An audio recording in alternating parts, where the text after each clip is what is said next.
Shanghai cooperation organisation বা SCO একটি গুরুত্বপূর্ণ ইউরেশীয় রাজনৈতিক জোট, যেখানে রাশিয়া ও চীন সহ ৯টি দেশ সদস্য হিসেবে রয়েছে।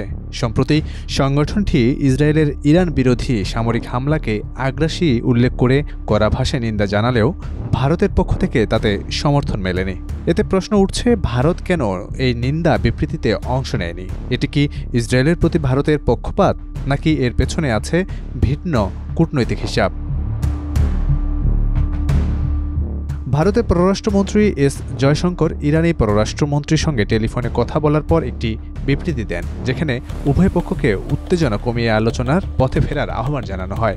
ভারতের বক্তব্যে দেখা যায়, ভারত ইসরায়েল ও ইরান উভয় দেশের সঙ্গেই ঘনিষ্ঠ সম্পর্ক বজায় রাখে এবং যে কোনো রকম সহায়তার জন্য প্রস্তুত। বিশ্লেষকদের মতে এই ভাষাটি ইচ্ছাকৃতভাবে নিরপেক্ষ রাখা হয়েছে, যাতে কেউ না ভাবে ভারত এক পক্ষের প্রতি পক্ষপাত দেখাচ্ছে।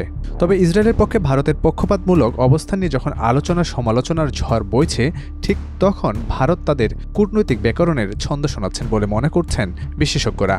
আল জাজিরার প্রতিবেদনে বিশ্লেষক শান্তি ডিসুজা বলেন, ভারতের অবস্থান ব্যতিক্রম, কারণ তারা ইসরায়েলের কাছ থেকে অস্ত্র কিনে আবার ইরানের সঙ্গে অর্থনৈতিক ও কৌশলগত সম্পর্ক রাখে। ভারতের অন্যতম প্রধান অস্ত্র সরবরাহকারী হিসেবে ইসরায়েল অনেকদিন ধরেই ভারতের সঙ্গে বন্ধুত্বপূর্ণ সম্পর্ক গড়ে তুলেছে। এদিকে ইরানের চাবাহার বন্দর উন্নয়নে ভারতের বিশাল বিনিয়োগ রয়েছে। এই বন্দর ভারতের জন্য পাকিস্তানকে পাশ কাটিয়ে আফগানিস্তান ও মধ্য এশিয়ার সঙ্গে বাণিজ্যিক সংযোগ করার একটি কৌশলগত পথ। তাহলে কি ভারত ইসরায়েলকে সমর্থন করছে? এর উত্তর হিসেবে আল জাজিরার প্রতিবেদনে বলা হয়, না, সরাসরি নয়। তবে এসসিও এর বিবৃতিতে অংশ না নিয়ে ভারত কার্যত ওই বিবৃতির কড়া ভাষা দুর্বল করে দিয়েছে। এর একদিন আগে ভারত জাতিসংঘেও গাজায় যুদ্ধবিরতির পক্ষে একটি প্রস্তাবে ভোটদানে বিরত থাকে।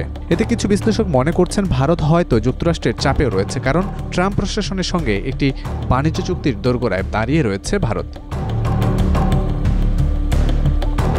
ভারত কি এসসিওতে বহিরাগত? অবজারভার রিসার্চ ফাউন্ডেশনের বিশ্লেষক কবির তানেজা বলেন, ভারত এসসিও এর মধ্যে অনেকটাই ব্যতিক্রম। চীন, রাশিয়া ও ইরান যেখানে ঘনিষ্ঠ, ভারত সেখানে যুক্তরাষ্ট্র ও ইসরায়েলের সঙ্গেও ঘনিষ্ঠ সম্পর্ক রাখে।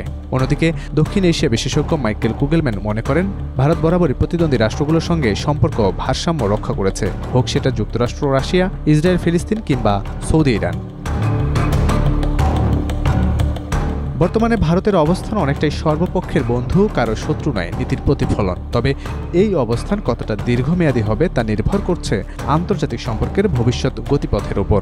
ইসরায়েল ইরান উত্তেজনার মতো সংকটে একদিকে যেমন ভারতের কূটনৈতিক দূরদর্শিতা চোখে পড়ছে, অন্যদিকে প্রশ্ন উঠছে, এই ভারসাম্য বজায় রাখতে গিয়ে ভারত কি মূল্যবান কূটনৈতিক অবস্থান হারাচ্ছে না তো?